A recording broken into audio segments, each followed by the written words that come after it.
There's the evil British Empire, and the evil French Empire, and the evil Russian Empire, and the evil Austro-Hungarian Empire, and then the upstart wannabe evil German Empire, because they have evil goals too.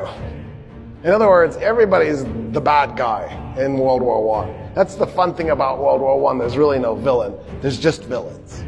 There's just no good guy. Whereas World War II, right, it gets... I mean, don't get me wrong, the Allies were also evil. It's just the Germans are so much more evil, the Japanese are so much more evil that it becomes like, wow, you actually almost look like good guys now. It's weird. It's weird. How could there have been somebody nastier than you?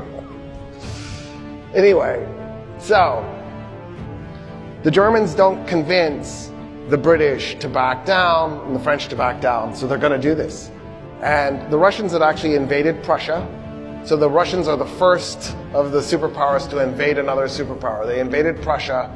They got a little ways in. The Germans swat them out of the way. The next thing you know, the Germans are pushing into the Russian Empire. On the other side, the Germans invade Belgium, and they swing through Belgium, and their goal is to grab Paris right off the bat. And as they're heading to Paris, it looks like they're going to do it. It looks like they're going to pull this thing off. In this desperate bid, finally, as winter is starting to kick in, as fall is winding down, the German army has to stop. And the reason the German army had to stop wasn't just because the French and the British had finally reinforced. That it was partly because of that.